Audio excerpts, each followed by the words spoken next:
नमस्कार साथियों, आप सभी को बता दें कि जैसे कि आप सभी को पता होगा, जो शिक्षक नियोजन को लेकर जो मामला कोर्ट में था और कहीं न कहीं अब जो है शिक्षा विभाग इस पर सक्रिय हो चुके हैं। आप सभी को ये भी पता होगा कि 29 को एक लेटर जारी हुआ है। वो लेटर क्या है? क्योंकि आपको ये भी पता होगा 28 जुलाई को ट्विटर कैंपेन चलाया गया था, जिसमें बिहार सरकार का काफ़ी फेज़ियत हुआ। ऐसे में बिहार सरकार बिल्कुल ये नहीं चाह रही है कि चुनाव के समय में इस तरह का मुद्दा उठे, और इसी को देखते हुए आनन फानन में शिक्षा विभाग ने एक लेटर जारी किया है। आप देख सकते हैं 29/7/2020 का ये एक लेटर है, और लेटर में क्या कुछ जिक्र किया गया है वो सभी आप देख ही चुके होंगे। लेकिन चलिए इस लेटर का हम कुछ विश्लेषण कर देते हैं, जो आखिर इस लेटर का मायने क्या है और इस लेटर से क्या तात्पर्य लगाया जा सकता है।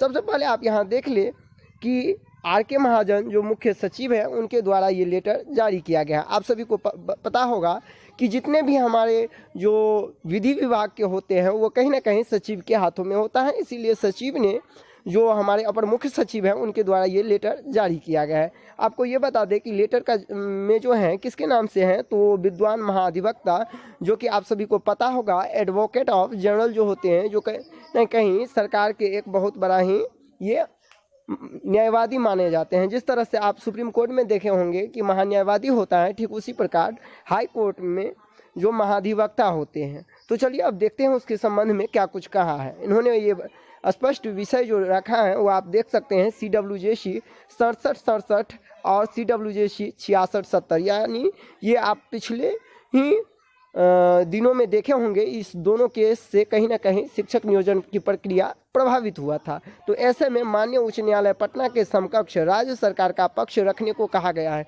तो कहीं ना कहीं ये कह सकते हैं उन अभ्यर्थियों के लोग जो इस केस के कारण शिक्षक नियोजन प्रक्रिया में बाधा का सामना करना पड़ रहा था उसके लिए, क्योंकि अब जब हम महाधिवक्ता किसी भी केस में जाते हैं तो कहीं ना कहीं उस केस को जल्द से जल्द कह सकते हैं जो सुनवाई करवा करके या उसका फैसला जैसे कुछ होगा वो जल्दी करवाया जा सकता है। क्योंकि जब अब महाधिवक्ता को इस तरह का लेटर दिया गया है तो कहीं ना कहीं अब महाधिवक्ता इस केस को खुद से हैंडल करेंगे। आपको बता दें कि आगे भी कुछ है, वो देखिए आप, जैसे कि दिया गया है कि राज्य सरकार के प्राथमिक एवं मध्य विद्यालय में उपलब्ध शिक्षकों के लगभग 90,000 रिक्त पदों पर पंचायती राज संस्थान, नगर निकाय और आप सभी मतलब वही चीज़ यहाँ दिया हुआ है लेटर में कि बहाली प्रक्रिया का आयोजन जो किया गया है। आपको बता दें कि 8/6/2020 को एक संशोधित शेड्यूल जारी किया गया था, और जिस शेड्यूल के अनुसार शिक्षक नियोजन प्रक्रिया होना था। लेकिन इस में जो दो मुख्य बातें हैं आप देख सकते हैं, नंबर 1 जो कि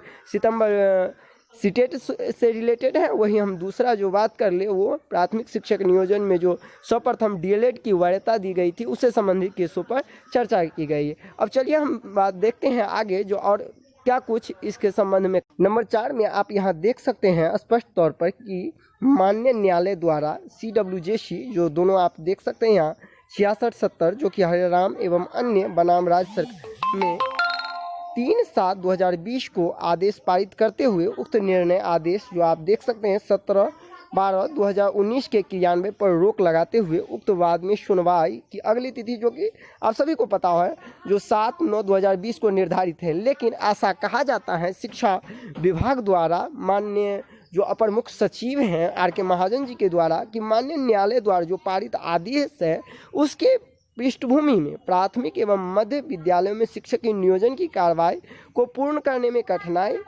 हो रहा है। आपको पता भी होगा क्योंकि ये स्पष्ट शिक्षा विभाग के द्वारा लेटर भी जारी किया गया था कि मुझे कठिनाई हो रही है, जिसके कारण नियोजन प्रक्रिया को अभी के लिए स्थगित किया जाता है। और ये भी बता दें कि उक्त दोनों वाद में विभाग द्वारा प्रति शपथ पत्र एवं IA दायर करने की कार्रवाई की जा रही है।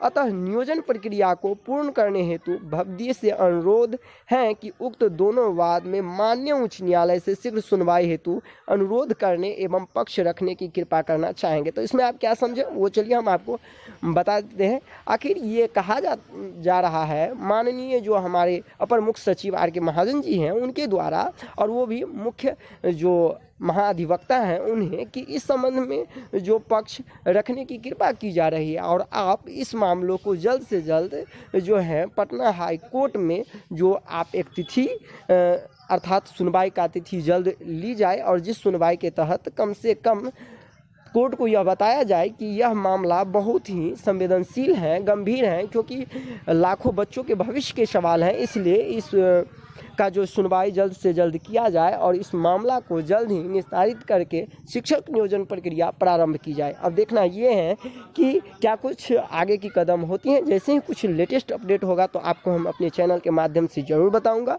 तो यदि आप चैनल पे नए हैं तो चैनल को सब्सक्राइब करें, लाइक करें और दोस्तों तक शेयर करें। चलिए, लेकिन एक चीज़ और आपको बता दूँ कि कहीं ना कहीं यह आपका मेहनत का परिणाम है जो आप ट्विटर पर दिखाए। अभी के लिए बस इतना ही, धन्यवाद।